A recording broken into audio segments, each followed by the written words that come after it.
to the Gastric Health Show. My name is Dawn Boxall, and we are back for another episode, and excited to talk to you today about why can't I stay motivated? This is definitely something every human being deals with. And after weight loss surgery, I will say this one is a struggle for a lot of people because they feel really good at the beginning and they're really engaged and they do fabulous, and then life continues to happen and they're unfamiliar with how to navigate through these new things in life that they maybe haven't ever done it in a healthy way. So when you need to stay motivated to do the things that are required to stay healthy after weight loss surgery, so think of things like meal prepping or just cooking food at home, just actually getting in the kitchen and cooking. This can be taking your vitamin supplements, drinking enough water, moving your body, any of those things that we have choices in. It makes it difficult to stay more motivated sometimes. So you do have to look a little deeper. We're going to kind of identify some of the basic ones, and then we're going to also go a little deeper that maybe just finding out this information, learning more about yourself can help give you, sometimes it's stuff you might have already knew about yourself, but it gives you a new level of understanding of, okay, now I understand why this is happening. I can do this instead, and this will help keep me on track and help keep my motivation up and help me stay more balanced in my life. And really that's all it is. Motivation is all about maintaining balance in your life. And there are things that can rob that balance, and that's what we're going to talk about. So number one, inflammation. So inflammation is really a big thing that can make you feel pretty crummy. You might have increased pain or just feelings of unwellness where you really don't feel good physically, mentally, emotionally. You just don't feel good. So those are the reasons why you may not be cooking food at home. You're driving through fast food more frequently, or why you're not moving your body because it hurts to move your body. So you got to think about, okay, what's driving this inflammation? And how can I turn that around so that I can stay motivated? Number two, stress. This one I would say all Americans, we deal with this, or all human beings, we deal with this constantly. And it's just the society that we live in, and you have to learn to guard yourself, learn to say no, and learn to find what is necessary in your life to keep you balanced. So sometimes we have too many commitments, and our schedule is just overcommitted with things that are not important to our purpose. And when we are focused on what we are here for, our purpose in life, and doing those things and hitting our goals, then it's easy to get stuck in some commitments, but you really got to pare that back and just really decide, okay, what is really necessary for me to hit my goals and to really fulfill my purpose. And that will keep you balanced.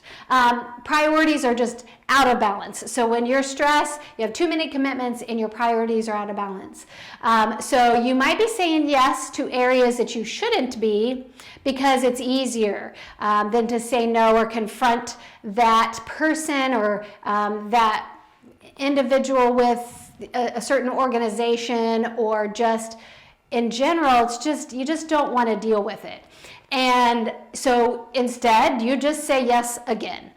So you overcommit yourself, and now you rob from other areas. You rob from exercise time. You rob from quiet time. You rob from meal prep, just to fulfill these other things that you really aren't excited about. It's really not helping you stay balanced in your life. Number three, diet. So this one is you want to think about you're consuming too many foods that negatively impact your mood and your brain health. So here's where we go a little deeper. These first two, inflammation and stress, there are lots of things, and I have on my website several things that you can do yourself, and I have this in other podcast episodes, that you can do yourself to decrease inflammation and to manage your stress level better. So lots of opportunities there. Same with diet. Lots of opportunities on my website to really hone in on your diet that can really help your mood and your brain health so that you do stay motivated and do still stay excited about your purpose in life. And the foods that really are top ranking when it comes to impacting your mood and your brain health is sugar and processed foods. So I don't believe in perfection. So it's not that you're never going to have a taste of sugar, or you're never going to have a potato chip or a cracker or some snack cake or granola bar. It's all about balance. And that's what this whole thing, if you can't stay balanced or motivated, then guess what? Your life is out of balance somewhere. And this is where you want to look at some of these areas with the inflammation, the stress, your diet, contributing to that. And usually it's not one thing, it's a combination of things. And you have to tweak each area. And you're not going to do it all at once. You're not going to, calm all the inflammation, decrease your stress, and, eat a perfect diet and improve all these areas overnight. So you pick one, you focus on that for a little while, and you get good at it, and then you move on through the other ones so that you can really get resolution and really find a way that, you know what, it's really not hard for me to go to the grocery and buy the things I need to cook through the week. Or it's not hard for me to go to the gym. I have a workout buddy, or I have a schedule that I enjoy and I feel good. So it's easier to do those. But when it comes to your diet, sugar and processed foods are top ranking for derailing us and keeping us unmotivated because they do increase inflammation. So those inflammatory markers, they really do increase inflammation, increase pain. It also messes with your gut health, and it really destroys that good bacteria, and it really overgrows the bad bacteria in creating this imbalance that communicates. We have a superhighway from our gut to our brain, and they communicate both directions. And when that gets out of balance, then guess what? Our head is swimming with problems. And we're suddenly overwhelmed with minute tasks that we were doing 2 or 3 weeks ago.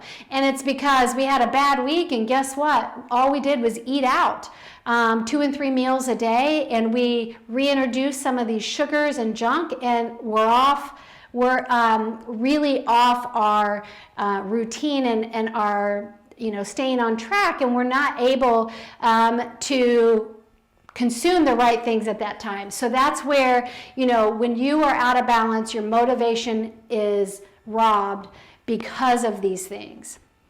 So number 4 is poor gut health. So if you're really thinking, okay, I've already started tweaking inflammation and stress, and now I'm attacking diet, changing all these things is going to definitely help your gut health.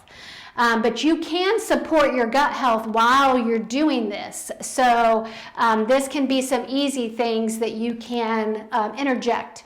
And we have lots of things on our website, have lots of podcasts on this topic. But really, poor gut health is really just an imbalance in gut bacteria, which we call dysbiosis.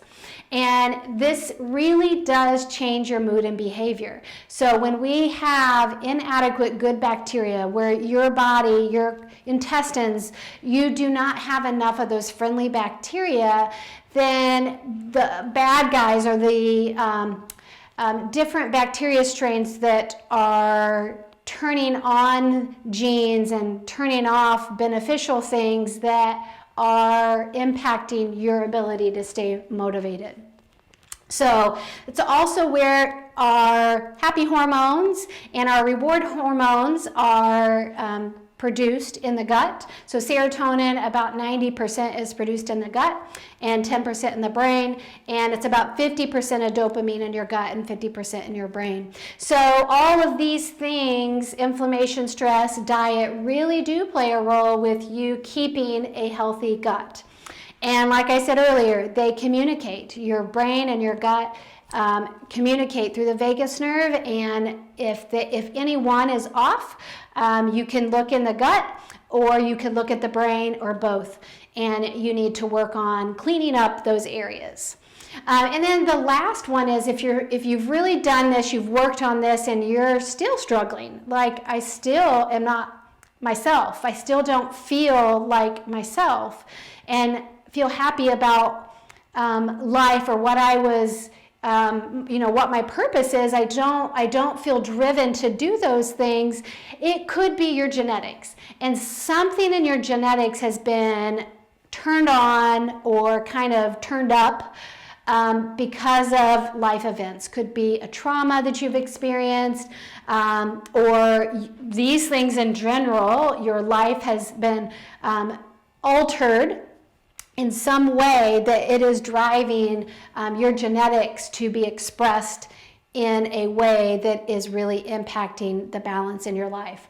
So certain genetic SNP affect your ability to manufacture and balance brain chemicals. So we talked about these here in the gut, the serotonin and the dopamine. So your happy hormone and your reward hormone, both of them impact your mood.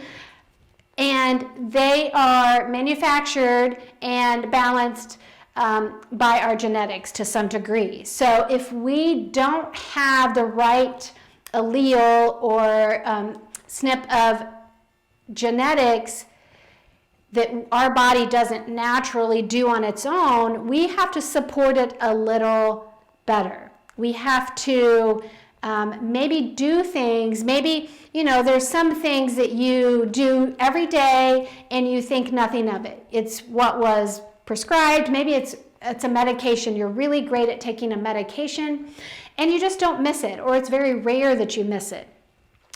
Same type of concept. You may have to apply some of those principles with your thinking of your genetics. So if you learn about your genetics and find what is kind of has a hiccup and what needs a little support, this will help you, when you get in a place throughout life that you find yourself that maybe your mood is waning and your motivation is declining and you don't feel excited about the things you once were excited about. You could start looking at these genetics if you knew them about yourself. So learning that about your mood and behavior can really help give you insight to why you aren't staying motivated.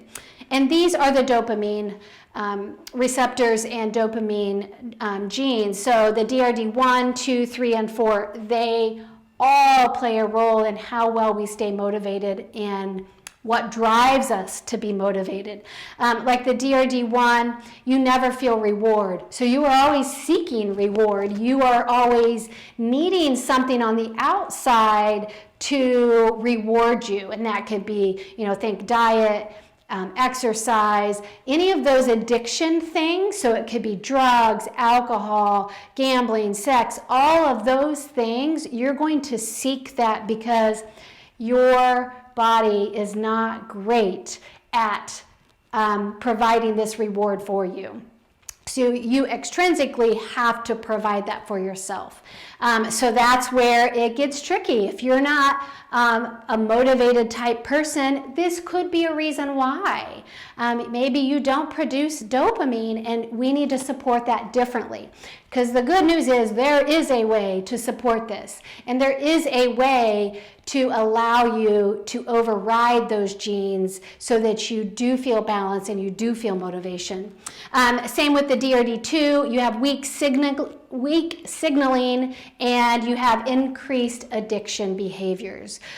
So any of those addictive behaviors, and food is included in that. So you could be more of a binge eater, and it could be because of these dopamine receptors that you just don't manufacture them well, and your body does not process them correctly. So here you are having to deal with those feelings on your own.